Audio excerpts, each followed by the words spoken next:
سورہ مریم. سورہ مریم کا تعارف. مقام نزول. سورہ مریم مکہ مکرمہ میں نازل ہوئی ہے. رکوع اور آیات کی تعداد. اس سورت میں 6 رکوع اور 98 آیتیں ہیں. مریم نام رکھنے کی وجہ. اس سورت میں حضرت مریم رضی اللہ تعالی عنہا کی عظمت، آپ کے واقعات اور حضرت عیسیٰ علیہ السلام کی ولادت کا واقعہ بیان کیا گیا. اس مناسبت سے سورت کا نام سورہ مریم رکھا گیا ہے. سورہ مریم سے متعلق احادیث. حدیث نمبر 1. جب چند مسلمانوں نے حبشہ کی طرف ہجرت کی تو کفار مکہ نے تحائف دے کر اپنے 2 نمائندے حبشہ بھیجے تاکہ وہ مسلمانوں کو وہاں سے واپس لے آئیں. جب وہ حبشہ کے بادشاہ نجاشی کے دربار میں پہنچے اور اس کے سامنے اپنے آنے کا مقصد بیان کیا تو اس نے کہا کہ میں پہلے ان مسلمانوں کا موقف معلوم کر لوں. چنانچہ مسلمانوں کو جب اس کے دربار میں بلایا گیا اور حضرت جعفر بن ابو طالب رضی اللہ تعالیٰ عنہ سے اس کی گفتگو ہوئی تو اس نے کہا کہ آپ کے پاس اس کلام کا کوئی حصہ ہے جو اللہ تعالیٰ کی طرف سے نازل ہوا؟ حضرت جعفر رضی اللہ تعالیٰ عنہ نے فرمایا ہاں ہے. پھر اس کے سامنے آپ رضی اللہ تعالیٰ عنہ نے سورہ مریم کی تلاوت کی. حضرت ام سلمہ رضی اللہ تعالیٰ عنہا فرماتی ہیں اللہ عز و جل کی قسم، نجاشی سورہ مریم سن کر اتنا رویا کہ اس کی داڑھی بھیگ گئی، اور اس کے دربار میں موجود وہ لوگ جن کے سامنے مصاحف کھلے ہوئے تھے اتنا روئے کہ ان کے مصاحف بھیگ گئے. پھر نجاشی نے کہا بے شک یہ دین اور جو دین حضرت موسیٰ علیہ السلام لے کر آئے یہ ایک ہی طاق سے نکلے ہیں. اور کفار کے نمائندوں سے کہا تم لوگ یہاں سے چلے جاؤ، خدا کی قسم میں کبھی بھی انہیں تمہارے حوالے نہیں کروں گا. حدیث نمبر 2. حضرت ابو مریم غسانی رضی اللہ تعالیٰ عنہ فرماتے ہیں میں نے نبی کریم علیہ السلام کی بارگاہ میں حاضر ہو کر عرض کی یا رسول اللہ صلی اللہ تعالی علیہ وآلہ وسلم، آج رات میرے ہاں لڑکی کی ولادت ہوئی ہے. حضور پرنور علیہ السلام نے ارشاد فرمایا آج رات مجھ پر سورہ مریم نازل کی گئی، تم اس کا نام مریم رکھ دو. چنانچہ اس لڑکی کا نام مریم رکھ دیا گیا. سورہ مریم کے مضامین. سورہ مریم کا مرکزی مضمون یہ ہے کہ اس میں انبیاء کرام علیہ السلام کے واقعات کے ضمن میں اللہ تعالیٰ کے وجود، اس کے واحد و یکتا ہونے، اللہ تعالیٰ کی قدرت اور قیامت کے دن مخلوق کے دوبارہ زندہ ہونے اور اعمال کی جزا و سزا ملنے کو ثابت کیا گیا ہے. اور اس صورت میں یہ مضامین اور واقعات بیان کیے گئے ہیں. نمبر 1. حضرت زکریا علیہ السلام کے فرزند حضرت یحییٰ علیہ السلام کی ولادت کا واقعہ بیان کیا گیا. اور یہ واقعہ اللہ تعالیٰ کی قدرت کی بہت بڑی دلیل ہے، کیونکہ حضرت یحییٰ علیہ السلام کی ولادت اس وقت ہوئی جبکہ آپ کے والد حضرت زکریا علیہ السلام کافی زیادہ عمر کو پہنچ چکے تھے اور آپ علیہ السلام کی والدہ بانجھ تھیں. اور ایسی صورتحال میں عادت کے برخلاف حضرت یحییٰ علیہ السلام کی ولادت ہونا اس بات کی دلیل ہے کہ اللہ تعالیٰ ہر چیز پر قدرت رکھتا ہے. نیز حضرت زکریا علیہ السلام کی نیک بیٹے کی مانگی ہوئی دعا مقبول ہونے اور حضرت یحییٰ علیہ السلام کو بچپن ہی میں منصب نبوت سے سرفراز کیے جانے کا ذکر ہے. نمبر 2. اس کے بعد حضرت عیسیٰ علیہ السلام کی ولادت کا واقعہ بیان کیا گیا کہ اللہ تعالیٰ نے فطری طریقے سے جدا گانا طریقے سے اپنی نیک بندی حضرت مریم رضی اللہ تعالی عنہا سے اپنے بندے حضرت عیسیٰ علیہ السلام کو بغیر باپ کے پیدا کر دیا. اور یہ واقعہ اللہ تعالیٰ کی عظیم قدرت کی دوسری بڑی دلیل ہے کہ انسان کو پیدا کرنا مرد اور عورت کے ملاپ پر ہی موقوف نہیں، بلکہ اللہ تعالیٰ چاہے تو مرد و عورت کے ملاپ کے بغیر بھی انسان پیدا کر سکتا ہے اور خالق حقیقی اللہ تعالیٰ ہی ہے. نمبر 3. حضرت عیسیٰ علیہ السلام کی ولادت کے وقت حضرت مریم رضی اللہ تعالیٰ عنہا کو دی جانے والی تسلی اور ان پر کیے جانے والے انعامات ذکر کیے گئے. نمبر 4. یہ بیان کیا گیا کہ حضرت عیسیٰ علیہ السلام کی ولادت کی وجہ سے حضرت مریم رضی اللہ تعالی عنہا نے کس طرح لوگوں کے طعن و تشنیع اور ملامت کا سامنا کیا اور کس طرح حضرت عیسیٰ علیہ السلام نے جھولے میں اپنی والدہ کی پاک دامنی بیان کی اور اپنی نبوت کا اعلان فرمایا. نمبر 5. حضرت عیسیٰ علیہ السلام کی ولادت سے یہودیوں اور عیسائیوں میں اختلاف پڑنے کا ذکر ہے. نمبر 6. حضرت ابراہیم علیہ السلام کی اپنے عرفی باپ آزر سے بتوں کی پوجا کے بارے میں ہونے والی بحث بیان کی گئی اور آپ کی زوجہ محترمہ حضرت سارہ رضی اللہ تعالیٰ عنہا کے بانجھ ہونے کے باوجود ان کے ہاں 2 بیٹوں حضرت اسحاق اور حضرت یعقوب علیہ السلام کی ولادت اور انہیں نبوت ملنے کا ذکر کیا گیا. نمبر 7. طور پر حضرت موسیٰ علیہ السلام کی اللہ تعالیٰ سے مناجات کرنے اور ان کے بھائی حضرت ہارون علیہ السلام کو نبوت ملنے کا واقعہ بیان کیا گیا. نمبر 8. حضرت اسماعیل علیہ السلام کا ذکر کیا گیا کہ وہ وعدے کے سچے تھے اور وہ اپنے گھر والوں کو اور اپنی قوم جرہم کو نماز اور زکوٰۃ کی ادائیگی کا حکم دیتے تھے. حضرت ادریس علیہ السلام کے واقعے کی طرف اشارہ کیا گیا ہے اور یہ بیان کیا گیا ہے کہ اللہ تعالیٰ نے حضرت آدم علیہ السلام کی اولاد میں سے ان انبیاء کرام علیہ السلام پر انعام فرمایا اور انہیں لوگوں کی طرف رسول بنا کر بھیجا. نمبر 9. نیک لوگوں کے بعد آنے والوں کا اپنی نمازیں ضائع کرنے اور اپنی باطل خواہشوں کی پیروی کرنے کا ذکر ہے اور جن لوگوں نے توبہ کی، ایمان لائے اور نیک عمل کیے ان کے ساتھ جنت کا وعدہ کیا گیا ہے، اور یہ بیان کیا گیا ہے کہ حضرت جبرائیل علیہ الصلوۃ والسلام اللہ تعالیٰ کے حکم سے ہی وحی لے کر نازل ہوتے ہیں۔ نمبر 10، مرنے کے بعد دوبارہ زندہ کیے جانے کا انکار کرنے والے مشرکین کا ذکر کیا گیا، اور انہیں خبر دی گئی کہ ان کا حشر شیاطین کے ساتھ ہوگا اور انہیں جہنم کے آس پاس گھٹنوں کے بل گرا کر حاضر کیا جائے گا۔ نمبر 11، مسلمانوں سے قرآن پاک سنتے وقت مشرکین کا موقف بیان کیا گیا اور سابقہ امتوں کی سرکشی اور ایمان قبول کرنے سے تکبر کرنے کی وجہ سے ان پر عذاب نازل ہونے کا ذکر کر کے ان مشرکین کو ڈرایا گیا ہے۔ نیز یہ بیان کیا گیا ہے کہ اللہ تعالیٰ ظالموں کو مہلت دیتا ہے اور اہل ایمان کی ہدایت کو زیادہ کرتا ہے، اور اللہ تعالیٰ اولاد سے پاک ہے، اور جنہوں نے اللہ تعالیٰ کی طرف اولاد کی نسبت کی انہیں عذاب سے ڈرایا گیا ہے۔ 12، یہ بیان کیا گیا ہے کہ اللہ تعالیٰ قیامت کے دن ایمان والوں کو جنت میں داخل کرے گا اور کافروں کو جہنم کی طرف ہانک دے گا۔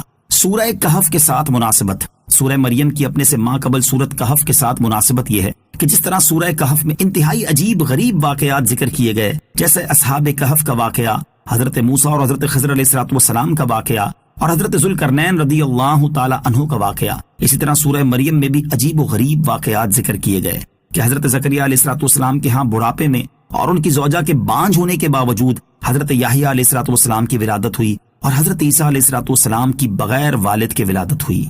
بسم اللہ الرحمن الرحیم۔ ترجمہ، اللہ کے نام سے شروع جو نہایت مہربان رحمت والا ہے۔ کاف ہا یا عین صاد، ذکر رحمت ربک عبدہ زکریا۔ ترجمہ، کاف ہا یا عین صاد، یہ تیرے رب کی اپنے بندے زکریا پر رحمت کا ذکر ہے۔ کاف ہا یا عین صاد، یہ حروف مقطعات ہیں، ان کی مراد اللہ تعالیٰ ہی بہتر جانتا ہے۔ ذکر رحمت ربک، یہ تیرے رب کی رحمت کا ذکر ہے، یعنی اے حبیب صلی اللہ تعالیٰ علیہ وسلم، ہم آپ کے سامنے جو بیان کر رہے ہیں یہ آپ کے رب عز و جل کی اس رحمت کا ذکر ہے جو اس نے اپنے بندے حضرت زکریا علیہ الصلوۃ والسلام پر فرمائی۔ نیک بیٹا اللہ تعالیٰ کی بڑی رحمت ہے۔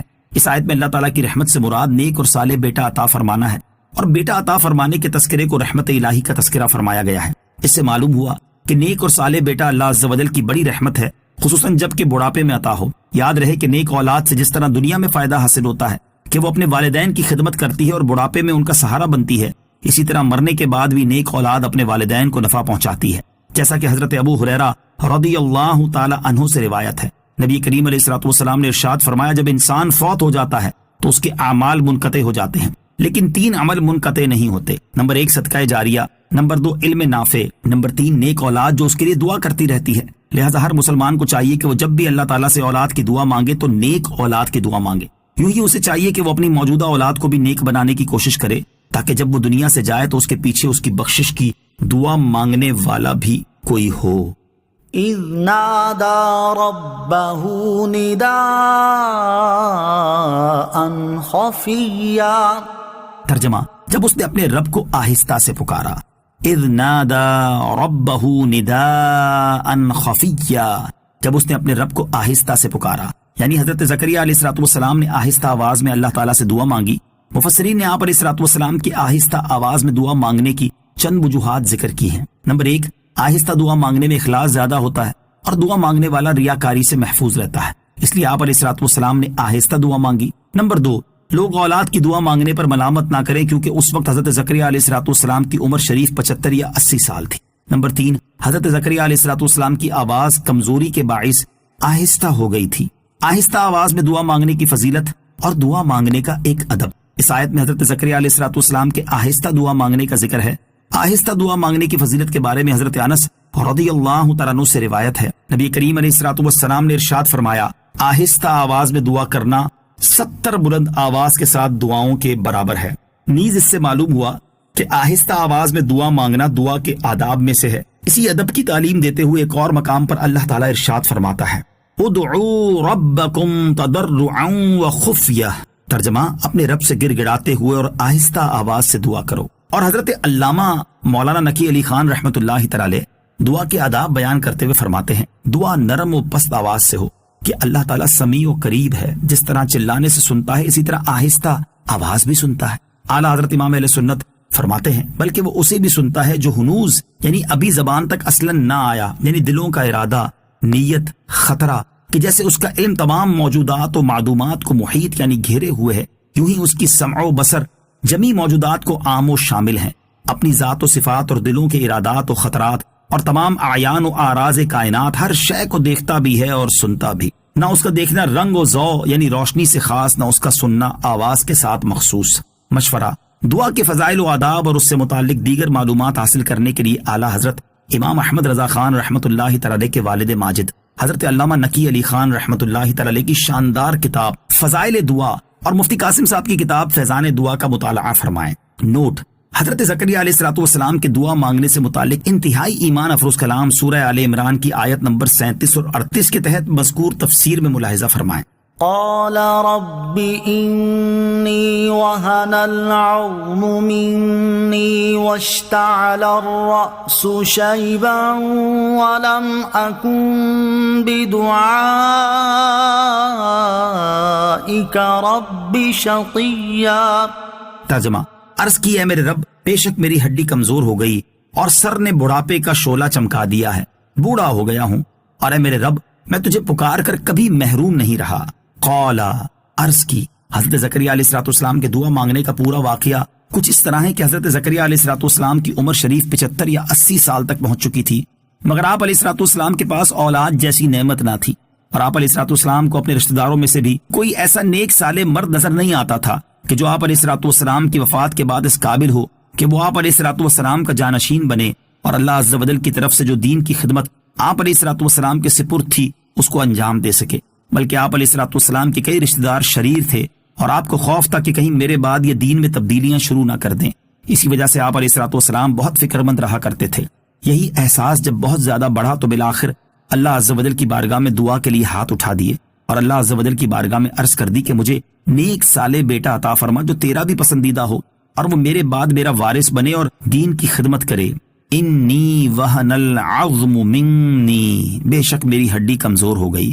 حضرت زکریا علیہ السلام نے اپنی دعا کی ابتدا اس طرح کی کہ اے میرے مولا عز و جل، تو جانتا ہے کہ میں بوڑھا ہو چکا ہوں اور بڑھاپے کی کمزوری اس انتہا کو پہنچ چکی ہے کہ سب سے مضبوط عضو ہڈی میں کمزوری آ گئی ہے، اور جب یہ کمزور ہو چکی تو باقی اعضاء کا حال محتاج بیان نہیں، اور میرے سر کے بال بھی سفید ہو چکے، اور اے میرے رب عز و جل، آج سے پہلے تیری بارگاہ میں نے جو بھی دعائیں کی ہیں تو نے وہ قبول کی ہیں، لہٰذا مجھے امید ہے کہ تو میری یہ دعا بھی قبول کرے گا۔ آیت رب انی وہن العظم منی سے حاصل ہونے والی معلومات۔ اس آیت سے چند باتیں معلوم ہوئی۔ نمبر 1، جب بھی اللہ تعالیٰ کی بارگاہ میں دعا مانگی جائے تو پہلے ان امور کو ذکر کیا جائے جن سے دعا مانگنے والے کی عاجزی و انکساری کا اظہار ہو۔ نمبر 2، اپنی حاجت عرض کرنے سے پہلے اپنے اوپر اللہ عز و جل کی نعمتوں، رحمت اور لطف و کرم کا ذکر کیا جائے۔ نمبر 3، پہلے جو دعا قبول ہو چکی اسے دوبارہ دعا کرتے وقت اللہ عز و جل کی بارگاہ میں وسیلہ بنایا جائے۔ نمبر 4، انبیاء کرام علیہ السلام کی دعائیں قبول ہوتی ہیں، اسی لیے ان سے دعائیں کرائی جاتی ہیں، یوں ہی اولیاء کرام رحمۃ اللہ تعالی علیہم سے بھی اسی لیے دعا کرنے کا عرض کیا جاتا ہے کہ ان کی دعائیں قبول ہوتی ہیں۔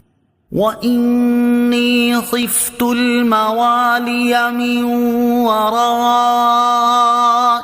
وَكَانَتِ امْرَأَتِي عَاقِرًا فَهَبْ لِي مِن لَّدُنكَ وَلِيًّا يَرِثُنِي وَيَرِثُ مِنْ آلِ يَعْقُوبَ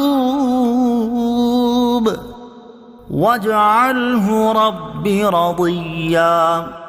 ترجمہ: اور بے شک مجھے اپنے بعد اپنے رشتہ داروں کا ڈر ہے اور میری بیوی بانجھ ہے، تو مجھے اپنے پاس سے کوئی ایسا وارث عطا فرما دے جو میرا جانشین ہو اور یعقوب کی اولاد کا وارث ہو، اور اے میرے رب اسے پسندیدہ بنا دے۔ وَإِنِّي خِفْتُ الْمَوَالِيَ مِن وَرَائِي، اور بے شک میں اپنے بعد اپنے رشتہ داروں سے ڈرتا ہوں۔ رشتہ داروں سے مراد چچا زاد بھائی ہیں، اور ڈر کی وجہ یہ تھی کہ وہ بنی اسرائیل کے شریر لوگ تھے، اور آپ علیہ السلام کو خوف تھا کہیں میری وفات کے بعد یہ لوگ دین میں تبدیلی نہ کر دیں اور صحیح طور پر دین کی خدمت نہ کریں۔ اس وجہ سے آپ علیہ السلام نے اپنے بعد کے لیے اپنی پشت سے نیک بیٹے کا مطالبہ کیا تاکہ وہ دین کو زندہ رکھنے کے معاملے میں ان کی پیروی کرے۔ چنانچہ آپ علیہ السلام نے یوں عرض کی، اے میرے رب عز و جل، بے شک مجھے اپنے بعد اپنے رشتہ داروں کی طرف سے دین میں تبدیلی کر دینے کا ڈر ہے، اور میری بیوی بانجھ ہے جس سے اولاد نہیں ہو سکتی، تو مجھے اپنے پاس سے کسی سبب کے بغیر کوئی ایسا وارث عطا فرما دے جو میرے علم اور آل یعقوب کی نبوت کا وارث ہو، یعنی اسے اس قابل بنا دے کہ اس کی طرف وحی کی جا سکے، اور اے میرے رب عز و جل اسے ایسا بنا دے کہ تو اس سے راضی ہو اور وہ تجھ سے اور تیرے حکم سے راضی ہو۔ یاد رہے کہ جس وقت آپ علیہ الصلوۃ والسلام نے بیٹے کے لیے دعا کی اس وقت آپ کی زوجہ کی عمر تقریباً 70 سال تھی۔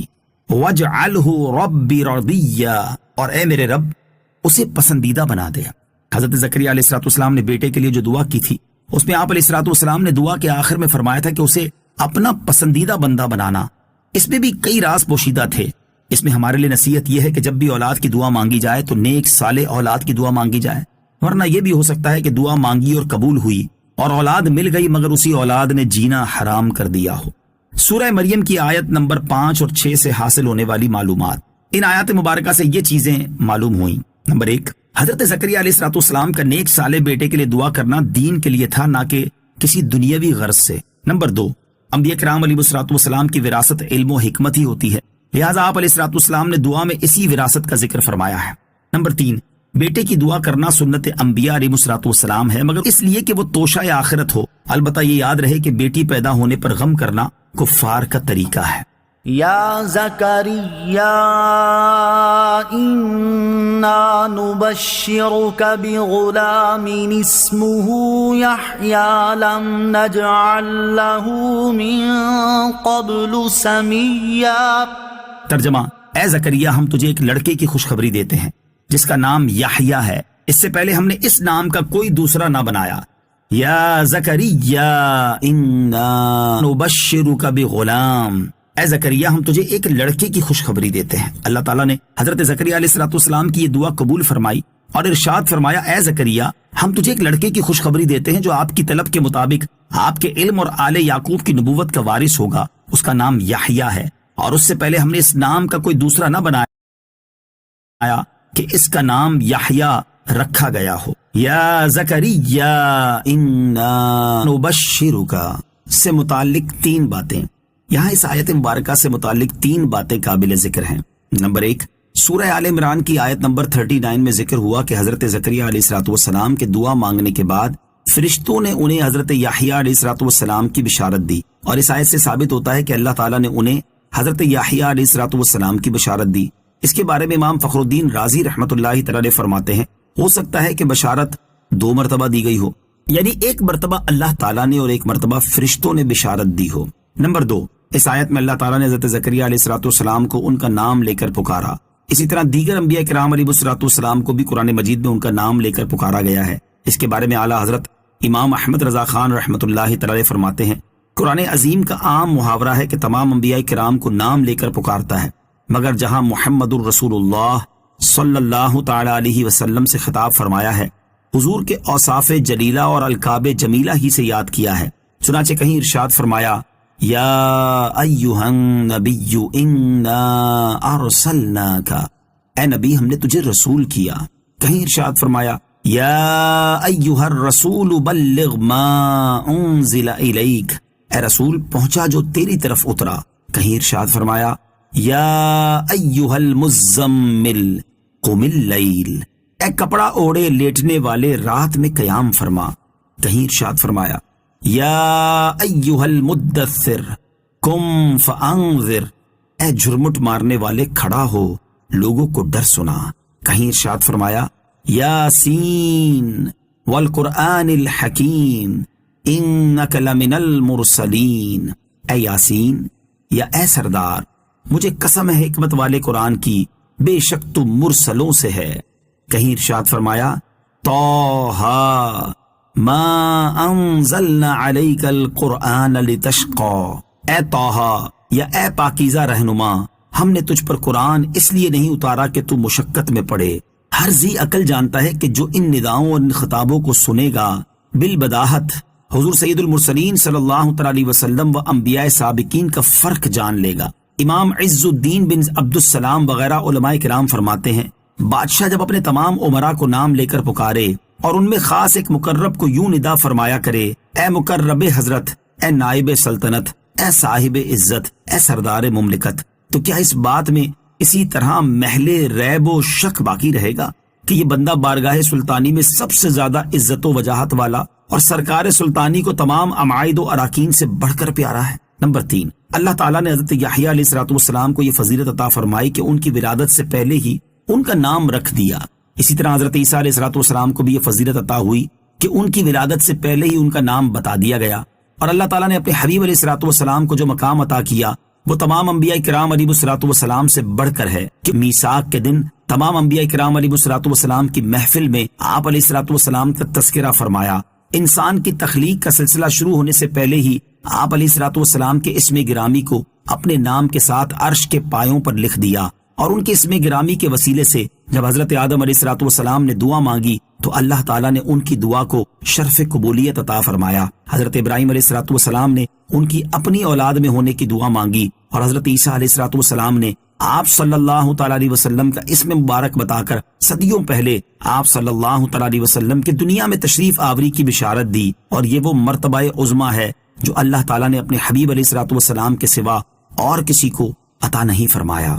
قال رب أنا يكون لي غلام وكانت امرأتي عاقرا وقد بلغت من الكبر عتيا۔ ترجمہ، عرض کی اے میرے رب میرے لڑکا کہاں سے ہوگا حالانکہ میری بیوی بانجھ ہے اور میں بڑھاپے کی وجہ سے سوکھ جانے کی حالت کو پہنچ چکا ہوں۔ قال رب انا يكون لي غلام، عرض کی اے میرے رب میرے لڑکا کہاں سے ہوگا۔ حضرت زکریا علیہ الصلوۃ والسلام نے جب بیٹے کی خوشخبری سنی تو عرض کی اے میرے رب عز و جل میرے ہاں لڑکا کس طرح ہوگا، کیونکہ میری بیوی نے اپنی اور میری جوانی کے زمانے میں بچہ نہیں جنا، تو اب بڑھاپے کی حالت میں وہ کس طرح جنے گی، اور میں بھی بڑھاپے کی وجہ سے خشک لکڑی کی طرح سوکھ جانے کی حالت میں پہنچ چکا ہوں۔ یاد رہے کہ حضرت زکریا علیہ الصلوۃ والسلام کے اس طرح عرض کرنے میں اللہ عز و جل کی قدرت پر کسی عدم یقین کا اظہار نہیں تھا، بلکہ معلوم یہ کرنا تھا کہ بیٹا کس طرح عطا کیا جائے گا، کیا ہمیں دوبارہ جوانی عطا کی جائے گی یا اسی عمر میں بیٹا عطا کیا جائے گا۔ نوٹ، حضرت زکریا علیہ الصلوۃ والسلام کا یہ کلام سورہ آل عمران کی آیت نمبر 40 میں بھی گزر چکا ہے۔ قال كذلك قال ربك هو علي هين وقد خلقتك من قبل ولم تك شيئا۔ ترجمہ، فرمایا ایسا ہی ہے، تیرے رب نے فرمایا ہے کہ یہ میرے اوپر بہت آسان ہے، اور میں نے تو اس سے پہلے تجھے پیدا کیا حالانکہ تم کچھ بھی نہ تھے۔ قال كذلك، فرمایا ایسا ہی ہے۔ حضرت زکریا علیہ الصلوۃ والسلام کی عرض کے جواب میں یہاں فرمایا گیا کہ بیٹا اسی حالت میں دیا جائے گا، اور یہ میرے اوپر بہت آسان ہے کہ میں بڑھاپے کے عوارض دور کر کے آپ میں جوانوں کی سی قوت و دانائی پیدا کر دوں، اور آپ کی بیوی کے مرض کو دور کر کے انہیں صحت عطا کر دوں، کیونکہ اللہ تعالیٰ نے حضرت یحییٰ علیہ الصلوۃ والسلام سے پہلے آپ کو اس وقت پیدا کر دیا جب آپ کچھ بھی نہ تھے۔ تو جو رب تعالیٰ معدوم کو موجود کرنے پر قادر ہے وہ بڑھاپے میں اولاد عطا فرمانے پر بھی یقیناً قادر ہے۔ قال رب اجعل لي آية قال آيتك ألا تكلم الناس 3 ليال سويا۔ ترجمہ، عرض کی اے میرے رب میرے لیے کوئی نشانی مقرر فرما دے۔ فرمایا تیری نشانی یہ ہے کہ تم بالکل تندرست ہوتے ہوئے بھی 3 رات دن لوگوں سے کلام نہ کر سکو گے۔ قال رب اجعل لی آیہ، عرض کی اے میرے رب میرے لیے کوئی نشانی مقرر فرما دے۔ حضرت زکریا علیہ الصلوۃ والسلام کو جب یہ بتا دیا گیا کہ اسی عمر میں بیٹا عطا ہوگا تو آپ علیہ الصلوۃ والسلام نے مزید عرض کی اے میرے رب عز و جل میری بیوی کے حاملہ ہونے کی کوئی نشانی بتا دی جائے تاکہ میں اس وقت سے تیری اس عظیم نعمت کا شکر ادا کرنے میں مشغول ہو جاؤں۔ اللہ تعالیٰ نے ارشاد فرمایا کہ آپ کے لیے آپ کی زوجہ کے حاملہ ہونے کی نشانی یہ ہے کہ آپ صحیح سالم ہونے کے باوجود اور گونگا ہونے کے بغیر 3 دن رات لوگوں سے کلام نہ کر سکیں گے۔ چنانچہ ایسا ہی ہوا کہ ان ایام میں آپ لوگوں سے کلام کرنے پر قادر نہ ہوئے، البتہ جب اللہ تعالیٰ کا ذکر کرنا چاہتے تو زبان کھل جاتی تھی۔ حقیقی مؤثر اللہ تعالیٰ ہے۔ اس سے معلوم ہوا کہ آپ کو گنگ کی بیماری نہ ہوگی، کیونکہ انبیاء کرام علیہ الصلوۃ والسلام اس بیماری سے محفوظ ہیں۔ نیز یہ نشانی بھی بڑی دلچسپ تھی کہ ذکر اللہ کریں تو بالکل آسانی سے ہو جائے، اور لوگوں سے کلام فرمانا چاہیں تو نہ کر سکیں۔ اللہ کریں تو بالکل آسانی سے ہو جائے اور لوگوں سے کلام فرمانا چاہیں تو نہ کر سکیں۔ اس سے یہ بھی معلوم ہوا کہ مؤثر حقیقی اللہ عز و جل ہے اور بقیہ اشیاء صرف اسباب ظاہری ہیں۔ اللہ عز و جل چاہے تو آگ سے پیاس بجھے اور پانی سے آگ لگے، آگ کا جلانا اور پانی کا پیاس بجھانا سب اللہ عز و جل کے کرنے سے ہے۔ فخرج على قومه من المحراب فأوحى إليهم أن سبحوا بكرة وعشيا۔ ترجمہ، پس وہ اپنی قوم کی طرف مسجد سے باہر نکلے تو انہیں اشارے سے کہا کہ صبح و شام تسبیح کرتے رہو۔ فخرج على قومه من المحراب، پس وہ اپنی قوم کی طرف مسجد سے باہر نکلے۔ ایک دن حضرت زکریا علیہ السلام اس جگہ سے باہر نکلے جہاں وہ نماز ادا کیا کرتے تھے، اور لوگ محراب کے پیچھے انتظار میں تھے کہ آپ علیہ السلام ان کے لیے دروازہ کھولیں تو وہ داخل ہوں اور نماز پڑھیں۔ جب حضرت زکریا علیہ السلام باہر آئے تو آپ علیہ السلام کا رنگ بدلا ہوا تھا اور آپ گفتگو نہیں فرما سکتے تھے۔ یہ حال دیکھ کر لوگوں نے دریافت کیا، کیا حال ہے؟ آپ علیہ السلام نے انہیں اشارے سے کہا کہ صبح و شام تسبیح کرتے رہو اور عادت کے مطابق فجر و عصر کی نمازیں ادا کرتے رہو۔ اب حضرت زکریا علیہ السلام نے اپنے کلام نہ کر سکنے سے آپ نے جان لیا کہ آپ کی بیوی صاحبہ حاملہ ہو گئی ہیں۔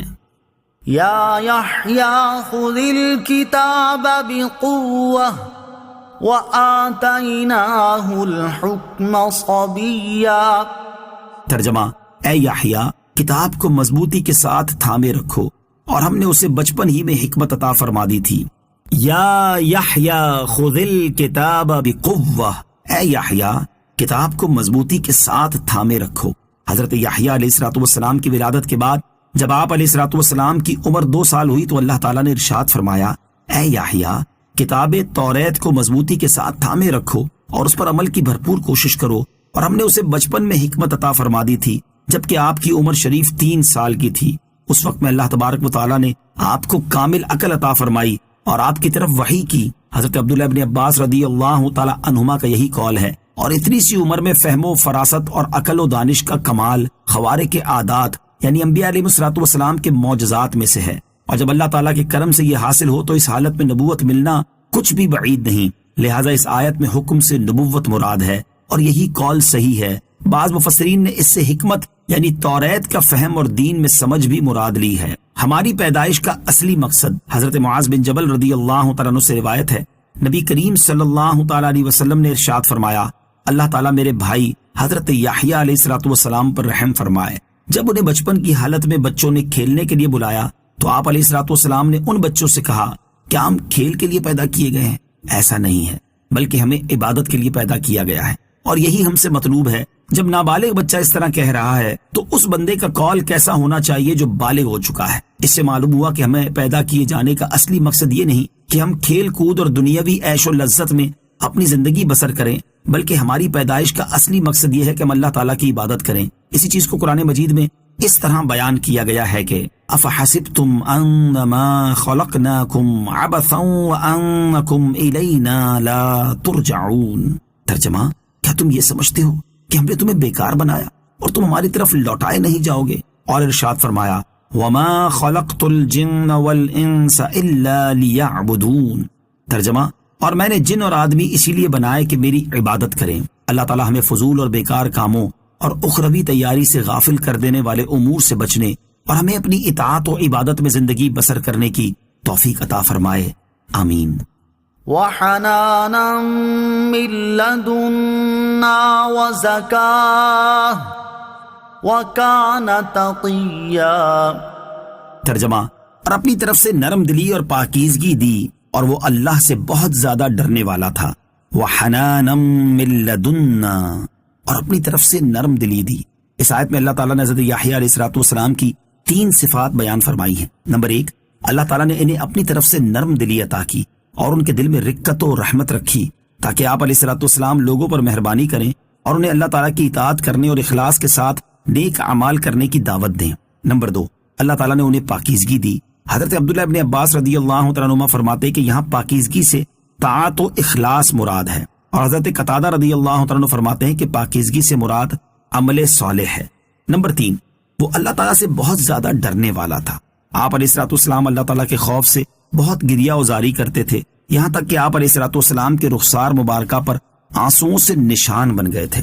حضرت یحییٰ علیہ السلام اور تاجدار رسالت صلی اللہ تعالیٰ علیہ وسلم کی نرم دلی اور رحمت اس آیت میں اللہ تعالیٰ نے حضرت یحییٰ علیہ السلام کی نرم دلی اور رحمت ان الفاظ وَحَنَانًا مِن لَدُنَّا کے ساتھ بیان فرمائی، اور اپنے حبیب علیہ السلام کی نرم دلی اور امت پر شفقت اور رحمت بیان کرتے ہوئے ارشاد فرمایا فَبِمَا رَحْمَةٍ مِّنَ اللَّهِ لِنتَ لَهُمْ، تو اے حبیب اللہ کی کتنی بڑی مہربانی ہے کہ آپ ان کے لیے نرم دل ہیں، اور ارشاد فرمایا لَقَدْ جَاءَكُمْ رَسُولٌ مِّنْ أَنفُسِكُمْ عَزِيزٌ عَلَيْهِ مَا عَنِتُّمْ عزیز علیہ ما عنتم حریص علیکم بالمؤمنین رؤوف الرحیم۔ ترجمہ، بے شک تمہارے پاس تم میں سے وہ عظیم رسول تشریف لائے جن پر تمہارا مشقت میں پڑنا بہت بھاری گزرتا ہے، وہ تمہاری بھلائی کے نہایت چاہنے والے، مسلمانوں پر بہت مہربان، رحمت فرمانے والے ہیں۔ اس سے معلوم ہوا کہ اللہ تعالیٰ نے اپنے حبیب علیہ السلام کو بھی کمال درجے کی نرم دلی، امت کی بھلائی کی حرص اور مسلمانوں پر شفقت و رحمت عطا کی ہے۔ نبی کریم علیہ السلام پاک کرنے والے ہیں۔ اللہ تعالیٰ نے حضرت یحییٰ علیہ السلام کے بارے میں ارشاد فرمایا کہ ہم نے اپنی طرف سے انہیں پاکیزگی دی، اور اپنے حبیب علیہ السلام کے بارے میں ارشاد فرمایا لقد من الله على المؤمنين إذ بعث فيهم رسولا من أنفسهم يتلو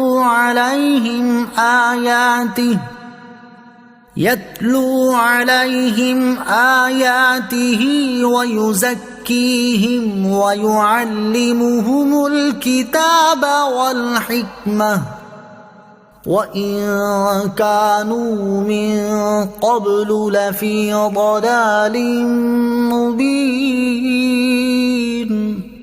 ترجمہ، بے شک اللہ نے ایمان والوں پر بڑا احسان فرمایا جب ان میں ایک رسول مبعوث فرمایا جو انہی میں سے ہے، وہ ان کے سامنے اللہ کی آیت تلاوت فرماتا ہے اور انہیں پاک کرتا ہے اور انہیں کتاب اور حکمت کی تعلیم دیتا ہے، اگرچہ یہ لوگ اس سے پہلے یقیناً کھلی گمراہی میں پڑے ہوئے تھے۔ نبی کریم علیہ السلام کا خوف خدا۔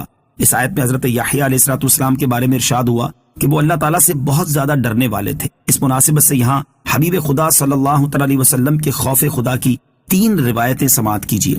چنانچہ بخاری شریف کی حدیث ہے، حضرت انس رضی اللہ عنہ سے روایت ہے، نبی کریم علیہ السلام نے ارشاد فرمایا خدا کی قسم میں تم سب میں اللہ عز و جل سے زیادہ ڈرنے والا اور خوف کرنے والا ہوں۔ ابن ماجہ کی حدیث۔ حضرت برا بن عازب رضی اللہ تعالی عنہ فرماتے ہیں ہم حضور اقدس علیہ السلام کے ہمراہ ایک جنازے میں تھے۔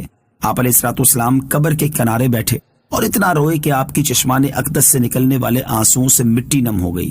پھر ارشاد فرمایا اے بھائیوں اس قبر کے لیے تیاری کرو۔ تیسری، حضرت عائشہ صدیقہ رضی اللہ تعالی عنہا فرماتی ہے جب آندھی اور بادل والا دن ہوتا تو رسول اکرم علیہ السلام کے چہرہ اقدس کا رنگ متغیر ہو جاتا اور آپ کبھی حجرے سے باہر تشریف لے جاتے اور کبھی واپس آ جاتے۔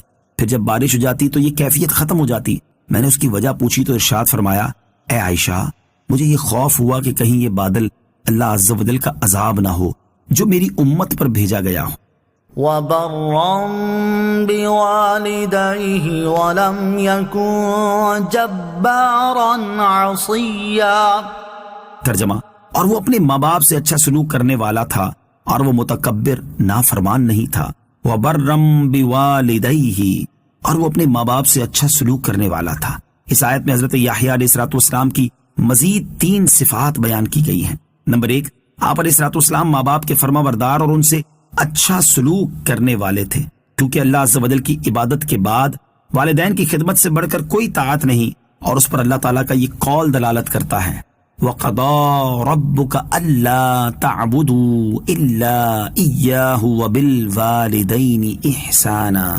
ترجمہ، اور تمہارے رب نے حکم فرمایا کہ اس کے سوا کسی کی عبادت نہ کرو اور ماں باپ کے ساتھ اچھا سلوک کرو۔ نمبر 2 اور نمبر 3، آپ علیہ السلام تکبر کرنے والے اور اپنے رب عز و جل کے نافرمان نہیں، بلکہ آپ علیہ السلام عاجزی و انکساری کرنے والے اور اپنے رب عز و جل کی اطاعت کرنے والے تھے۔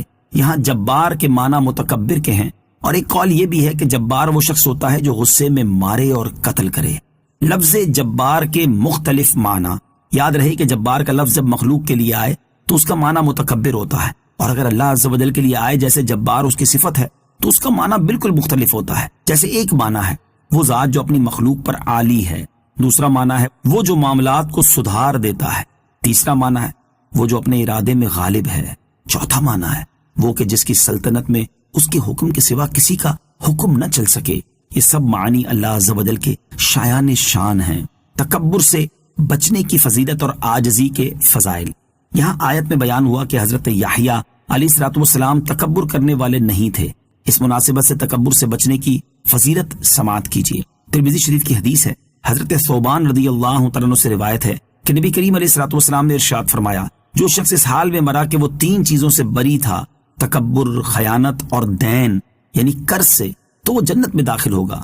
نیز عاجزی کے فضائل پر 3 احادیث سماعت کیجیے۔ مسلم شریف کی حدیث ہے، حضرت قتادہ رضی اللہ تعالیٰ عنہ سے روایت ہے، نبی کریم علیہ الصلوۃ والسلام نے ارشاد فرمایا، بے شک اللہ عز و جل نے میری طرف وحی فرمائی کہ تم لوگ اتنی عاجزی اختیار کرو یہاں تک کہ تم میں سے کوئی کسی پر نہ فخر کرے نہ کسی پر ظلم کرے۔ نمبر 2، مسلم شریف کی حدیث حضرت ابو ہریرہ رضی اللہ تعالیٰ عنہ سے روایت ہے، سرکار دو عالم صلی اللہ تعالیٰ علیہ وسلم نے ارشاد فرمایا، صدقہ مال میں کمی نہیں کرتا، اور اللہ عز و جل بندے کے دوسروں کو معاف کر دینے کی وجہ سے اس کی عزت میں اضافہ فرما دیتا ہے، اور جو شخص اللہ عز و جل کے لیے عاجزی اختیار کرتا ہے اللہ عز و جل اسے بلندی عطا فرماتا ہے۔ نمبر 3، حضرت رکب مصری رضی اللہ تعالیٰ عنہ سے روایت ہے، حضور پر نور علیہ الصلوۃ والسلام نے ارشاد فرمایا، خوشخبری ہے اس کے لیے جو عیب نہ ہونے کے باوجود تواضع اختیار کرے اور مسکینی کے بغیر خود کو ذلیل سمجھے اور اپنا جمع کیا ہوا مال نیک کاموں میں خرچ کرے اور بے سر و سامان اور مسکین لوگوں پر رحم کرے اور علم و حکمت والے لوگوں سے میل جول رکھے، اور خوش بختی ہے اس کے لیے جس کی کمائی پاکیزہ ہو، باطن اچھا ہو، ظاہر بزرگی والا ہو، اور جو لوگوں کو اپنے شر سے محفوظ رکھے، اور سعادت مندی ہے اس کے لیے جو اپنے علم پر عمل کرے، اپنی ضرورت سے زائد مال کو راہ خدا میں خرچ کرے اور فضول گوئی سے رک جائے۔ اللہ تعالی ہمیں تکبر سے بچنے اور عاجزی و انکساری اختیار کرنے کی توفیق عطا فرمائے، آمین۔ وسلام علیہ یوم ولد ویوم یموت ویوم یبعث حیا۔ ترجمہ، اور اس پر سلامتی ہے جس دن وہ پیدا ہوا اور جس دن وہ فوت ہوگا اور جس دن وہ زندہ اٹھایا جائے گا۔ وسلام علیہ، اور اس پر سلامتی ہے، یعنی جس دن حضرت یحییٰ علیہ الصلوۃ والسلام پیدا ہوئے اس دن ان کے لیے شیطان سے امان ہے کہ وہ عام بچوں کی طرح آپ علیہ الصلوۃ والسلام کو نہ چھوئے گا، اور جس دن آپ علیہ الصلوۃ والسلام وفات پائیں گے اس دن ان کے لیے عذاب قبر سے امان ہے، اور جس دن آپ علیہ الصلوۃ والسلام کو زندہ اٹھایا جائے گا اس دن ان کے لیے قیامت کی سختی سے امان ہے۔ اس آیت کی تفسیر میں ایک قول یہ بھی ہے کہ پیدا ہونے، وفات پانے اور زندہ اٹھائے جانے کے یہ تینوں دن بہت وحشت ناک ہیں، کیونکہ ان دنوں میں آدمی وہ دیکھتا ہے جو اس سے پہلے اس نے نہیں دیکھا، اس لیے ان تینوں مواقع پر انتہائی وحشت ہوتی ہے۔ تو اللہ تعالیٰ نے حضرت یحییٰ علیہ الصلوۃ والسلام کا اکرام فرمایا کہ انہیں ان تینوں مواقع پر امن و سلامتی عطا فرمائی۔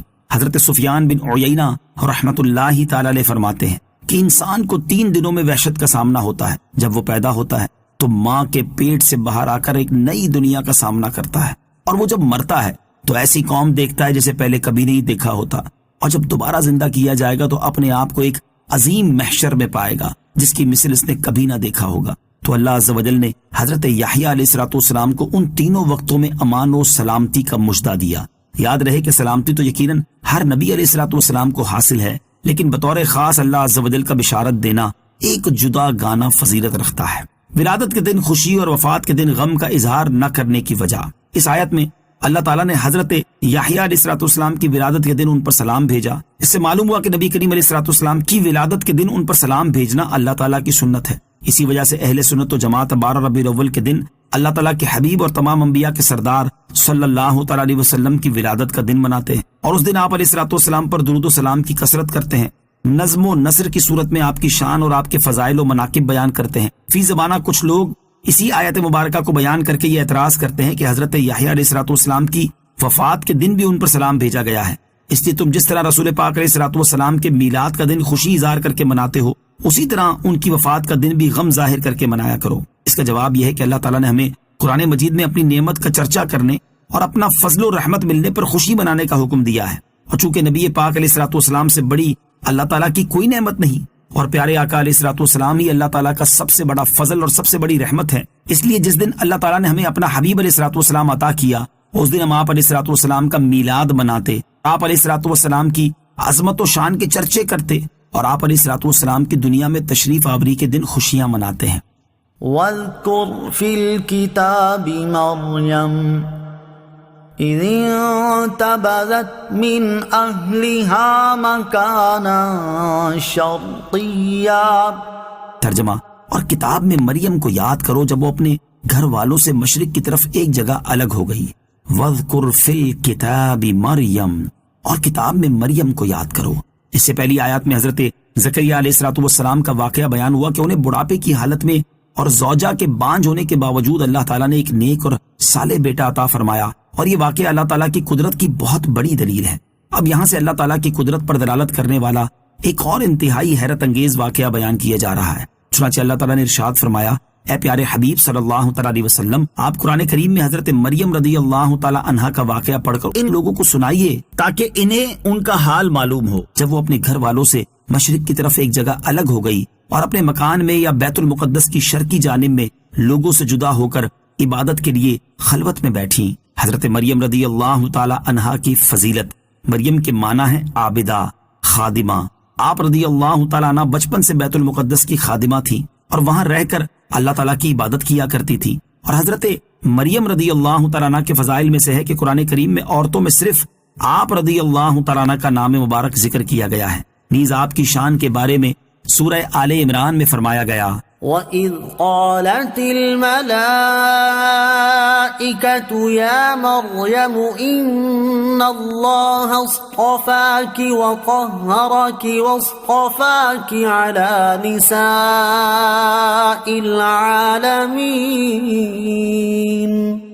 ترجمہ، اور یاد کرو جب فرشتوں نے کہا، اے مریم، بے شک اللہ نے تمہیں چن لیا ہے اور تمہیں خوب پاکیزہ کر دیا ہے اور تمہیں سارے جہان کی عورتوں پر منتخب کر لیا ہے۔ نوٹ: حضرت مریم رضی اللہ تعالی عنہا کی ولادت اور پرورش کے واقعات سورہ آل عمران کی آیت نمبر 35 تا 37 میں بیان ہوئے، اور آپ رضی اللہ تعالی عنہا کی عبادت اور ریاضت کا ذکر آیت نمبر 43 میں کیا گیا ہے۔ فاتخذت من دونهم حجابا فأرسلنا إليها روحنا فتمثل لها بشرا سويا۔ ترجمہ، تو ان لوگوں سے ادھر ایک پردہ کر لیا تو اس کی طرف ہم نے اپنا روحانی جبرائیل بھیجا تو وہ اس کے سامنے ایک تندرست آدمی کی صورت بن گیا۔ فاتخذت من دونهم حجابا، تو ان سے ادھر ایک پردہ کر لیا۔ جب حضرت مریم رضی اللہ تعالی عنہا خلوت میں تشریف لے گئی تو آپ رضی اللہ تعالی عنہا نے اپنے اور گھر والوں کے درمیان پردہ کر لیا۔ اس وقت اللہ تعالیٰ نے حضرت مریم رضی اللہ تعالی عنہا کی طرف حضرت جبرائیل علیہ السلام کو بھیجا تو آپ علیہ الصلوۃ والسلام حضرت مریم رضی اللہ تعالی عنہا کے سامنے نوجوان، بے ریش، روشن چہرے اور پیچ دار بالوں والے آدمی کی صورت میں ظاہر ہوئے۔ حضرت جبرائیل علیہ الصلوۃ والسلام کے انسانی شکل میں آنے کی حکمت یہ تھی کہ حضرت مریم رضی اللہ تعالی عنہا ان کے کلام سے مانوس ہو جائیں اور ان سے خوف نہ کھائیں، کیونکہ حضرت جبرائیل علیہ الصلوۃ والسلام اپنی ملکوتی شکل میں تشریف لاتے تو حضرت مریم خوفزدہ ہو جاتی اور آپ علیہ الصلوۃ والسلام کا کلام سننے پر قادر نہ ہوتی۔ نوری وجود بشری صورت میں آ سکتا ہے۔ اس آیت سے معلوم ہوا کہ نوری وجود بشری صورت میں آ سکتا ہے۔ حضرت علامہ مفتی احمد یار خان نعیمی رحمۃ اللہ تعالی علیہ فرماتے ہیں، حضرت جبرائیل علیہ الصلوۃ والسلام فرشتہ ہیں، نور ہیں، اور حضرت مریم کے پاس بشری شکل میں ظاہر ہوئے۔ اس وقت اس بشری شکل کی وجہ سے حضرت جبرائیل علیہ الصلوۃ والسلام نورانیت سے علیحدہ نہیں ہو گئے۔ صحابہ کرام نے حضرت جبرائیل کو بشری شکل میں دیکھا، سیاہ زلفیں، سفید لباس، آنکھ، ناک، کان وغیرہ سب موجود ہیں، اس کے باوجود بھی وہ نور تھے۔ اسی طرح حضرت ابراہیم، حضرت لوط، حضرت داؤد علیہ الصلوۃ والسلام کی خدمات میں فرشتے شکل بشری میں گئے۔ رب فرماتا ہے، هل اتاك حدیث ضیف ابراہیم المکرمین اذ دخلوا علیہ فقالوا سلاما قال سلام قوم منکرون۔ ترجمہ، اے محبوب، کیا تمہارے پاس ابراہیم کے معزز مہمانوں کی خبر آئی؟ جب وہ اس کے پاس آئے تو کہا سلام۔ حضرت ابراہیم نے فرمایا سلام، تم اجنبی لوگ ہو۔ اور فرماتا ہے، هل اتاك نبأ الخصم اذ تصوروا المحراب اذ دخلوا على داود ففزع منهم قالوا لا تخف خصمان بغى بعضنا على بعض۔ ترجمہ، اور کیا تمہارے پاس ان دعوے داروں کی خبر آئی جب وہ دیوار کود کر مسجد میں آئے؟ جب وہ داؤد پر داخل ہوئے تو وہ ان سے گھبرا گیا، انہوں نے عرض کی، ڈریے نہیں، ہم دو فریق ہیں، ہم میں سے ایک نے دوسرے پر زیادتی کی ہے۔ اور فرماتا ہے، وَلَمَّا أَن جَاءَتْ رُسُلُنَا لُوطًا سِيءَ بِهِمْ وَضَاقَ بِهِمْ ذَرْعًا وَقَالُوا لَا تَخَفْ وَلَا تَحْزَنْ انا منجوک واہلک الا امرأتک کانت من الغابرین۔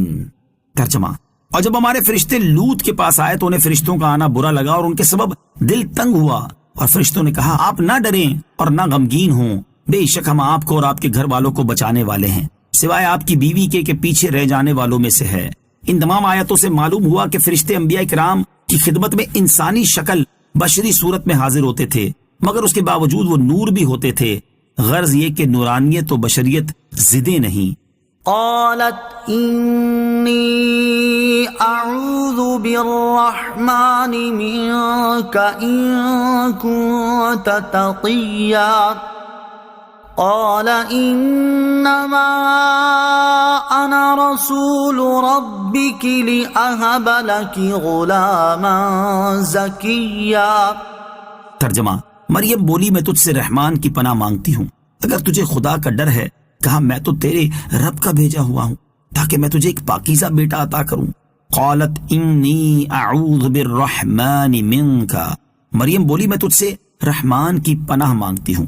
جب حضرت مریم رضی اللہ تعالی عنہا نے خلوت میں اپنے پاس ایک بے ریش نوجوان کو دیکھا تو خوفزدہ ہو گئی اور فرمایا کہ میں تجھ سے اللہ عز و جل کی پناہ مانگتی ہوں، اگر تم میں کچھ خدا خوفی ہے تو یہاں سے چلے جاؤ۔ اس کلام سے آپ کی انتہائی پاک دامنی اور تقوی کا پتہ چلتا ہے کہ آپ نے چیخ کر کسی اور کو آواز نہ دی بلکہ اللہ عز و جل سے پناہ مانگی تاکہ اس واقعے کی کسی کو خبر نہ ہو۔ قال انما انا رسول ربک، کہا میں تو تیرے رب کا بھیجا ہوا ہوں۔ جب حضرت مریم رضی اللہ تعالیٰ عنہ خوفزدہ ہوئی اس وقت حضرت جبرائیل علیہ السلام نے کہا میں فرشتہ ہوں اور تمہارے رب عز و جل کی طرف سے بھیجا گیا ہوں تاکہ میں تمہیں ایک ستھرا اور پاکیزہ بیٹا عطا کروں۔ آیت لِأَهَبَ لَكِ غُلَامًا زَكِيًّا سے حاصل ہونے والی معلومات۔ اس آیت سے 3 باتیں معلوم ہوئیں۔ نمبر 1، اللہ تعالیٰ کے مقبول بندے اللہ تعالیٰ کے بعض کاموں کو اپنی طرف منسوب کر سکتے ہیں، جیسے کسی کو بیٹا دینا در حقیقت اللہ تعالیٰ کا کام ہے، لیکن حضرت جبرائیل علیہ السلام نے فرمایا کہ میں تجھے ایک پاکیزہ بیٹا عطا کروں۔ نمبر 2، اللہ تعالیٰ کے بعض کام اس کے بندوں کی طرف منسوب کیے جا سکتے ہیں، لہٰذا یہ کہنا درست ہے کہ سید المرسلین علیہ السلام جنت دیتے ہیں اور اللہ تعالیٰ کے اولیاء اولاد دیتے ہیں وغیرہ۔ نمبر 3، اللہ تعالیٰ اپنے مقبول بندوں کو اولاد عطا کرنے کی طاقت اور اجازت دیتا ہے، اور وہ اللہ تعالیٰ کی دی ہوئی طاقت و اجازت سے اولاد عطا بھی کرتے ہیں، جیسے اللہ تعالیٰ نے حضرت جبرائیل علیہ السلام کو بیٹا دینے کی طاقت اور اجازت دی، اور آپ علیہ السلام نے اللہ تعالیٰ کی دی ہوئی طاقت اور اجازت سے حضرت مریم رضی اللہ تعالی عنہا کو بیٹا عطا کیا۔ قالت انا يكون لي غلام ولم يمسسني بشر ولم اك بغيا۔ ترجمہ، مریم نے کہا میرے لڑکا کہاں سے ہوگا، حالانکہ مجھے تو کسی آدمی نے چھوا تک نہیں اور نہ ہی میں بدکار ہوں۔ قالت انا يكون لي غلام، کہا میرے لڑکا کہاں سے ہوگا۔ حضرت جبرائیل علیہ السلام نے جب حضرت مریم رضی اللہ تعالی عنہا کو بیٹے کی خوشخبری دی تو آپ حیران ہو گئی اور کہنے لگی کسی عورت کے ہاں اولاد ہونے کا جو ظاہری سبب ہے وہ مجھ میں پایا نہیں جا رہا، کیونکہ نہ تو میرا کسی سے نکاح ہوا ہے اور نہ ہی میں بدکار عورت ہوں، تو پھر میرے ہاں لڑکا کہاں سے ہوگا۔ یاد رہے کہ حضرت مریم رضی اللہ تعالیٰ عنہ کی یہ حیرانگی اس وجہ سے نہ تھی کہ آپ اللہ تعالیٰ کی قدرت سے یہ کام بعید سمجھتی تھی، بلکہ آپ اس لیے حیران ہوئی تھی کہ باپ کے بغیر اولاد کا ہونا خلاف عادت تھا، اور عادت کے برخلاف کام ہونے پر حیرت زدہ ہو جانا ایک فطرتی امر ہے۔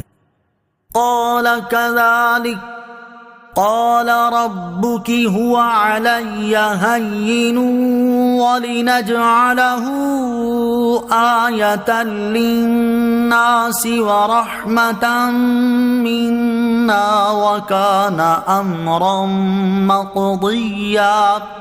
ترجمہ، جبرائیل نے کہا ایسا ہی ہے، تیرے رب نے فرمایا ہے کہ یہ میرے اوپر بہت آسان ہے، اور تاکہ ہم اسے لوگوں کے لیے نشانی بنا دیں اور اپنی طرف سے ایک رحمت بنا دیں، اور یہ ایسا کام ہے جس کا فیصلہ ہو چکا ہے۔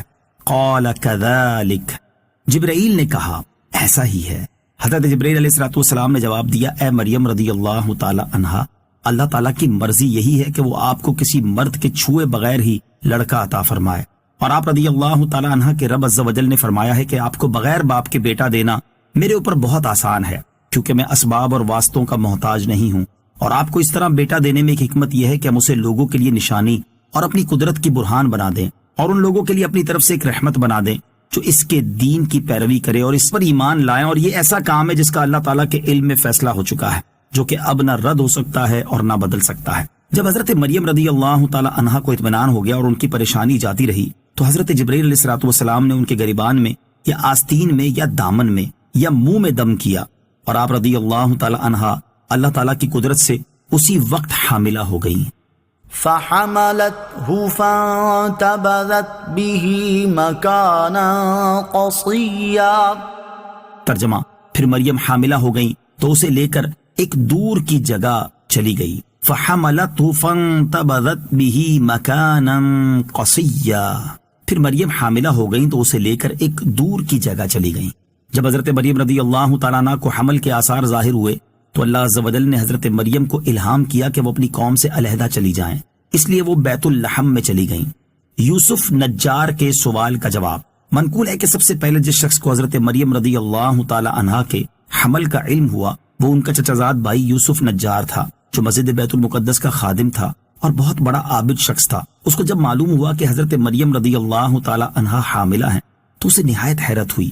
وہ جب چاہتا کہ حضرت مریم رضی اللہ تعالیٰ عنہ پر تہمت لگائے تو ان کی عبادت و تقوی، ان کا ہر وقت حاضر رہنا اور کسی وقت غائب نہ ہونا یاد کر کے خاموش ہو جاتا تھا، اور جب حمل کا خیال کرتا تو ان کو بری سمجھنا مشکل معلوم ہوتا۔ بالآخر اس نے حضرت مریم رضی اللہ تعالیٰ عنہا سے کہا کہ میرے دل میں ایک بات آئی ہے، ہر چند چاہتا ہوں کہ زبان پر نہ لاؤں مگر اب صبر نہیں ہوتا ہے، آپ اجازت دیجئے کہ میں کہہ گزروں تاکہ میرے دل کی پریشانی رفع ہو۔ حضرت مریم رضی اللہ تعالیٰ عنہا نے کہا کہ اچھی بات کہو۔ تو اس نے کہا کہ اے مریم رضی اللہ تعالی عنہا، مجھے بتاؤ کہ کیا کھیتی بغیر بیج کے اور درخت بغیر بارش کے اور بچہ بغیر باپ کے ہو سکتا ہے؟ حضرت مریم رضی اللہ تعالی عنہا نے فرمایا کہ ہاں، کیا تجھے معلوم نہیں کہ اللہ تعالیٰ نے جو سب سے پہلے کھیتی پیدا کی وہ بغیر بیج ہی کے پیدا کی اور درخت اپنی قدرت سے بغیر بارش کے اگائے؟ کیا تو یہ کہہ سکتا ہے کہ اللہ تعالیٰ پانی کی مدد کے بغیر درخت پیدا کرنے پر قادر نہیں؟ یوسف نے کہا میں یہ تو نہیں کہتا، بے شک میں اس کا قائل ہوں کہ اللہ عز و جل ہر شے پر قادر ہے، جسے کن فرمائے وہ ہو جاتی ہے۔ حضرت مریم رضی اللہ تعالی عنہا نے کہا کہ کیا تجھے معلوم نہیں کہ اللہ تعالیٰ نے حضرت آدم علیہ الصلوۃ والسلام اور ان کی بیوی کو بغیر ماں باپ کے پیدا کیا؟ حضرت مریم رضی اللہ تعالی عنہا کے اس کلام سے یوسف کا شبہ رفع ہو گیا اور حضرت مریم رضی اللہ تعالی عنہا حمل کے سبب سے ضعیف ہو گئی تھی، اس لیے حضرت مریم رضی اللہ تعالی عنہا کی نیابت کے طور پر مسجد کی خدمت وہ سر انجام دینے لگا۔ تمام مخلوقات کو پہلی بار اللہ تعالیٰ نے پیدا کیا۔ یاد رہے کہ اللہ تعالیٰ نے کائنات میں جتنی مخلوقات پیدا فرمائیں ان تمام کی پہلی بار پیدائش اس نے اپنی قدرت کاملہ سے فرمائی، اور اس کے بعد جن مخلوقات کی افزائش منظور تھی ان کی افزائش کے لیے ظاہری اسباب مقرر فرمائے، اور ان اسباب کے ذریعے مخلوقات کی افزائش ہوئی۔ نیز اسباب مقرر کرنے کے بعد بھی اللہ تعالیٰ نے اپنی قدرت کے اظہار کے لیے بعض مخلوقات کو ان کے ظاہری سبب کے بغیر پیدا فرمایا، جیسے حضرت حوا رضی اللہ تعالی عنہا کو حضرت آدم علیہ الصلوۃ والسلام کی پسلی سے پیدا فرمایا، اور حضرت عیسیٰ علیہ الصلوۃ والسلام کو بغیر باپ کے پیدا فرمایا۔ کائنات میں اشیاء کے پہلی بار وجود میں آنے سے متعلق یہ وہ معتدل نظریہ ہے جو عقل اور شریعت کے عین موافق ہے، جبکہ اس کے برعکس دہریوں کے نظریات عقل و نظر کے سری مخالف ہیں کہ ان کے نظریات کی روح سے کسی شے کی کوئی ابتدا بنتی ہی نظر نہیں آتی۔ یہاں یہ بھی یاد رہے کہ اللہ تعالیٰ کی قدرت پر دلالت کرنے والی چیزوں میں غور و فکر کرنا اور ان چیزوں میں اللہ تعالیٰ کی قدرت کے دلائل تلاش کرنے کے لیے تحقیق اور جستجو کرنا بہت عمدہ کام ہے، کیونکہ اس سے اللہ تعالیٰ کی قدرت دلائل کے ساتھ معلوم ہوتی ہے، اور یوں کفار کے لیے اللہ تعالیٰ کی قدرت اور اس کی وحدانیت کا اعتراف کرنے اور اللہ تعالیٰ پر ایمان لانے کی راہیں کھلتی ہیں، اور مسلمانوں کا اپنے رب تعالیٰ پر ایمان مزید مضبوط ہوتا ہے۔ فأجاءها المخاض إلى جذع النخلة قالت يا ليتني مت قبل هذا وكنت نسيا منسيا۔ ترجمہ، پھر بچے کی پیدائش کا درد اسے ایک کھجور کے تنے کی طرف لے آیا تو اس نے کہا کہ اے کاش کہ میں اس سے پہلے مر گئی ہوتی اور میں کوئی بھولی بسری ہو جاتی۔ فَأَجَاءَهَا الْمَخَاضُ إِلَى جِذْعِ النَّخْلَةِ، پھر بچے کی پیدائش کا درد اسے ایک کھجور کے تنے کی طرف لے آیا۔ جب ولادت کا وقت قریب آیا اور درد کی شدت زیادہ ہوئی تو حضرت مریم رضی اللہ تعالی عنہا کھجور کے ایک سوکھے درخت کے پاس آ کر بیٹھ گئی۔ اب درد کی بھی شدت تھی اور دوسری طرف مستقبل کے معاملات بھی تھے کہ اگرچہ میں تو مطمئن ہوں مگر لوگوں کو کیسے مطمئن کروں گی۔ چنانچہ اسی پریشانی کی شدت سے کہا کہ اے کاش اس سے پہلے ہی مر گئی ہوتی یا بھولی بسری ہو جاتی تاکہ یہ تمام معاملات پیش نہ آتے۔ فناداها من تحتها ألا تحزني قد جعل ربك تحتك سريا. ترجمہ: تو اسے اس کھجور کے درخت کے نیچے سے پکارا کہ غم نہ کھا، بے شک تیرے رب نے تیرے نیچے ایک نہر بنا دی ہے. فناداها من تحتها الا تحزنی، تو اسے اس کے نیچے سے پکارا کہ غم نہ کھا. جب حضرت مریم رضی اللہ تعالی عنہا نے درد کی شدت سے مرنے کی تمنا کی تو اس وقت حضرت جبرائیل علیہ السلام نے وادی کے نیچے سے پکارا کہ غم نہ کرو، اللہ عز و جل نے آپ کے لیے آپ کے قریب ایک نہر بنا دی ہے. حضرت عبداللہ ابن عباس رضی اللہ تعالیٰ عنہما فرماتے ہیں حضرت عیسیٰ علیہ السلام نے کہ حضرت جبرائیل نے اپنی ایڑی زمین پر ماری تو میٹھے پانی کا ایک چشمہ جاری ہو گیا. کھجور کا درخت سرسبز ہو کر پھل لایا اور وہ پھل پختہ اور رسدار ہو گئے. ایک قول یہ ہے کہ اس جگہ ایک خشک نہر تھی جسے اللہ تعالیٰ نے اپنی قدرت سے جاری کر دیا اور کھجور کا خشک درخت سرسبز ہو کر پھلدار ہو گیا.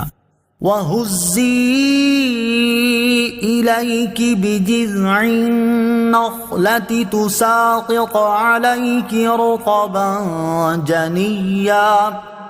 ترجمہ: اور کھجور کے تنے کو پکڑ کر اپنی طرف ہلاؤ، وہ تم پر عمدہ تازہ کھجوریں گرائے گا.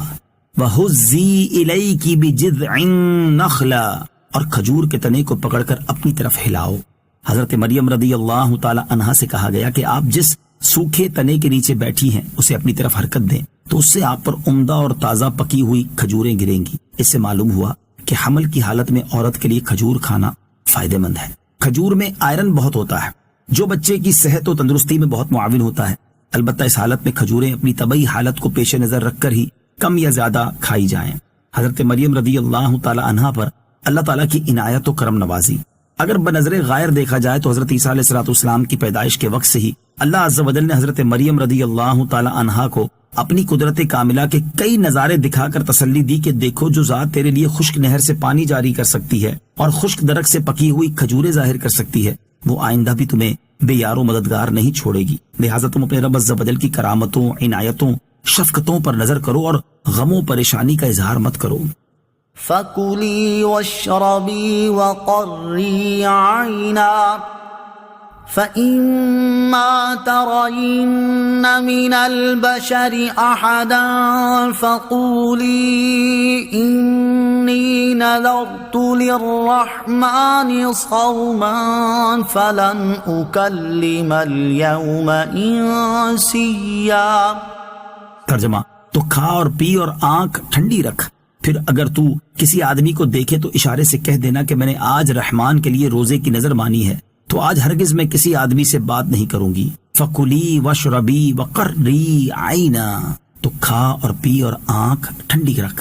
اس آیت کا خلاصہ یہ ہے کہ حضرت مریم رضی اللہ تعالیٰ عنہ سے فرمایا گیا کہ آپ کھجوریں کھائیں اور پانی پئیں اور اپنے فرزند حضرت عیسیٰ علیہ السلام سے اپنی آنکھ ٹھنڈی رکھیں. پھر اگر آپ کسی آدمی کو دیکھیں کہ وہ آپ سے بچے کے بارے میں دریافت کرتا ہے تو اشارے سے اسے کہہ دیں کہ میں نے آج رحمان کے لیے روزے کی نظر مانی ہے، تو آج ہرگز میں کسی آدمی سے بات نہیں کروں گی. حضرت مریم رضی اللہ تعالی عنہا کو خاموش رہنے کی نظر ماننے کا اس لیے حکم دیا گیا تاکہ کلام حضرت عیسیٰ علیہ السلام فرمائے اور ان کا کلام مضبوط حجت ہو جس سے تہمت زائل ہو جائے. اس سے معلوم ہوا کہ بے وقوف کے جواب میں خاموش رہنا اور منہ پھیر لینا چاہیے کہ جاہلوں کے جواب میں خاموشی ہی بہتر ہے. اور یہ بھی معلوم ہوا کہ کلام کو افضل شخص کے حوالے کر دینا اولا ہے. چپ رہنے کا روزہ منسوخ ہو چکا ہے. یاد رہے کہ پہلے زمانے میں بولنے اور کلام کرنے کا بھی روزہ ہوتا تھا، جیسا کہ ہماری شریعت میں کھانے اور پینے کا روزہ ہوتا ہے. البتہ ہماری شریعت میں چپ رہنے کا روزہ منسوخ ہو گیا ہے. حضرت ابو ہریرہ رضی اللہ تعالی عنہ فرماتے ہیں نبی کریم صلی اللہ تعالی علیہ وسلم نے صوم وصال یعنی سحری اور افطار کے بغیر مسلسل روزہ رکھنے اور چپ کر روزہ رکھنے سے منع فرمایا ہے. فَأَتَتْ بِهِ قَوْمَهَا تَحْمِلُهُ قَالُوا يَا مَرْيَمُ لَقَدْ جِئْتِ شَيْئًا فَرِيًّا يَا أُخْتَ هَارُونَ مَا كَانَ أَبُوكِ امْرَأَ سَوْءٍ وَمَا كَانَتْ أُمُّكِ بَغِيًّا. ترجمہ: پھر عیسیٰ کو اٹھائے ہوئے اپنی قوم کے پاس آئیں تو لوگ کہنے لگے اے مریم بے شک تو بہت ہی عجیب و غریب چیز لائی ہے. اے ہارون کی بہن، نہ تو تیرا باپ کوئی برا آدمی تھا اور نہ ہی تیری ماں بدکار تھی.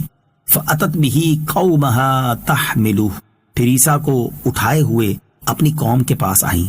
اس آیت اور اس کے بعد والی آیت کا خلاصہ یہ ہے کہ حضرت عیسیٰ علیہ الصلوۃ والسلام کی ولادت کے بعد حضرت مریم رضی اللہ تعالی عنہا انہیں اٹھائے ہوئے اپنی قوم کے پاس آئیں۔ جب لوگوں نے حضرت مریم رضی اللہ تعالی عنہا کو دیکھا کہ ان کی گود میں بچہ ہے تو وہ روئے اور غمگین ہوئے، کیونکہ وہ صالحین کے گھرانے کے لوگ تھے، اور کہنے لگے اے مریم بے شک تم بہت ہی عجیب و غریب چیز لائی ہو۔ اے ہارون کی بہن، نہ تو تیرا باپ عمران کوئی برا آدمی تھا اور نہ ہی تیری ماں حنا بدکار عورت تھی، تو پھر تیرے ہاں یہ بچہ کہاں سے ہو گیا؟ یا اخت ہارون، اے ہارون کی بہن۔ حضرت مریم رضی اللہ تعالیٰ عنہا کو ان کی قوم کے لوگوں نے ہارون کی بہن کہا۔ اس ہارون سے کون مراد ہے؟ اس کے بارے میں قول یہ ہے کہ ہارون حضرت مریم رضی اللہ تعالیٰ عنہا کے بھائی کا ہی نام تھا۔ دوسرا قول یہ ہے کہ بنی اسرائیل میں ایک نہایت نیک اور صالح شخص کا نام ہارون تھا، اور اس کے تقوی اور پرہیزگاری سے تشبیہ دینے کے لیے آپ کو ہارون کی بہن کہا۔ تیسرا قول یہ ہے کہ اس سے مراد حضرت موسیٰ علیہ الصلوۃ والسلام کے بھائی ہی ہوں، اگرچہ ان کا زمانہ بہت بعید تھا اور 1000 سال کا عرصہ ہو چکا تھا، مگر آپ ان کی نسل سے تھی، اسی لیے ہارون کی بہن کہہ دیا۔ فأشارت إليه قالوا كيف نكلم من كان في المهد صبيا۔ ترجمہ، اس پر مریم نے بچے کی طرف اشارہ کر دیا۔ وہ بولے ہم اس سے کیسے بات کریں جو ابھی ماں کی گود میں بچہ ہے۔ فأشارت إليه، اس پر مریم نے بچے کی طرف اشارہ کیا۔ جب لوگوں نے حضرت مریم رضی اللہ تعالی عنہا سے تفصیل پوچھنی چاہی تو چونکہ آپ رضی اللہ تعالی عنہا نے اللہ تعالیٰ کے حکم سے چپ کر روزہ رکھا ہوا تھا، اس لیے آپ نے حضرت عیسیٰ علیہ الصلوۃ والسلام کی طرف اشارہ کر کے کہا کہ اگر کچھ پوچھنا ہے تو اس بچے سے پوچھ لو، یہ جواب دے گا۔ اس پر لوگوں کو غصہ آیا اور انہوں نے کہا کہ جو بچہ ابھی پیدا ہوا ہے وہ کیسے ہم سے بات کرے گا؟ کیا تم ہم سے مذاق کر رہی ہو؟ یہ گفتگو سن کر حضرت عیسیٰ علیہ الصلوۃ والسلام نے دودھ پینا چھوڑ دیا اور بائیں ہاتھ پر ٹیک لگا کر لوگوں کی طرف متوجہ ہوئے اور سیدھے ہاتھ مبارک سے اشارہ کر کے بات کرنا شروع کی۔ قال إني عبد الله آتاني الكتاب وجعلني نبيا۔ ترجمہ، بچے نے فرمایا بے شک میں اللہ کا بندہ ہوں، اس نے مجھے کتاب دی ہے اور مجھے نبی بنایا ہے۔ قال انی عبد اللہ، بچے نے فرمایا بے شک میں اللہ کا بندہ ہوں۔ حضرت عیسیٰ علیہ الصلوۃ والسلام نے لوگوں سے بات کرنا شروع کی اور فرمایا میں اللہ کا بندہ ہوں، اس نے مجھے کتاب دی ہے اور مجھے نبی بنایا ہے۔ حضرت عیسیٰ علیہ الصلوۃ والسلام نے اگرچہ کلام کر کے اپنی والدہ ماجدہ سے تہمت کو دور کرنا تھا، مگر آپ نے پہلے خود کو اللہ عز و جل کا بندہ قرار دیا تاکہ کوئی انہیں خدا اور خدا کا بیٹا نہ کہے، کیونکہ آپ کی نسبت کی تہمت لگائی جانے والی تھی اور یہ تہمت اللہ تعالیٰ پر لگتی تھی۔ اس لیے منصب رسالت کا تقاضا یہی تھا کہ والدہ کی برات بیان کرنے سے پہلے اس تہمت کو رفع فرما دے جو اللہ تعالیٰ کے جناب پاک میں لگائی جائے گی، اور اسی سے وہ تہمت بھی اٹھ گئی جو والدہ پر لگائی جاتی، کیونکہ اللہ تعالیٰ اس مرتبہ عظیمہ کے ساتھ جس بندے کو نوازتا ہے بالیقین اس کی ولادت اور اس کی فطرت نہایت پاک و طاہر بناتا ہے۔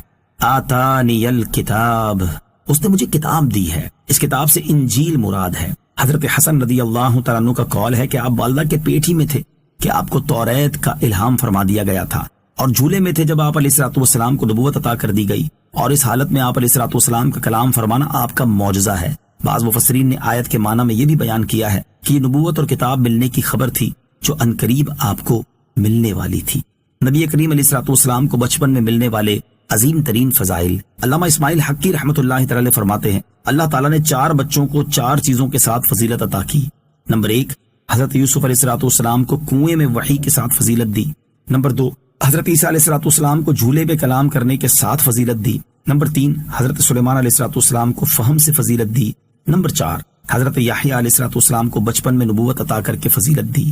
اور سب سے عظیم فضیلت اور سب سے بڑی نشانی وہ ہے جو اللہ تعالیٰ نے سید المرسلین علیہ الصلوۃ والسلام کو عطا کی کہ آپ نے ولادت کے وقت سجدہ فرمایا۔ اللہ تعالیٰ نے آپ علیہ الصلوۃ والسلام کے سینے کو کشادہ فرمایا۔ آپ علیہ الصلوۃ والسلام کی ولادت کے وقت حوروں اور فرشتوں کو خادم بنایا، اور ولادت سے پہلے ہی عالم ارواح میں آپ علیہ الصلوۃ والسلام کو نبوت سے سرفراز فرما دیا، اور یہ عظمت و فضیلت آپ علیہ الصلوۃ والسلام ہی کا خاصہ ہے۔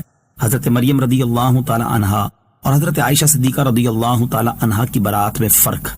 اس آیت سے معلوم ہوا کہ جب حضرت مریم رضی اللہ تعالی عنہا پر بہتان لگا تو ان کی عفت و پاکیزگی خود حضرت عیسیٰ علیہ الصلوۃ والسلام نے بیان فرمائی۔ اب یہاں اللہ تعالیٰ کے حبیب علیہ الصلوۃ والسلام کی زوجہ مطہرہ حضرت عائشہ صدیقہ رضی اللہ تعالی عنہا کے ساتھ ہونے والا معاملہ ملاحظہ ہو۔ چنانچہ اعلیٰ حضرت امام احمد رضا خان رحمۃ اللہ تعالی فرماتے ہیں، حضرت والد ماجد سرور القلوب فی ذکر المحبوب میں فرماتے ہیں، حضرت یوسف کو دودھ پیتے بچے اور حضرت مریم کو حضرت عیسیٰ کی گواہی سے لوگوں کی بدگمانی سے نجات بخشی، اور جب حضرت عائشہ پر بہتان اٹھا خود ان کی پاک دامنی کی گواہی دی، اور 17 آیتیں نازل فرمائیں۔ اگر چاہتا ایک ایک درخت اور پتھر سے گواہی دلواتا، مگر منظور یہ ہوا کہ محبوبائے محبوب کی طہارت و پاکی پر خود گواہی دیں اور عزت و امتیاز ان کا بڑھائیں۔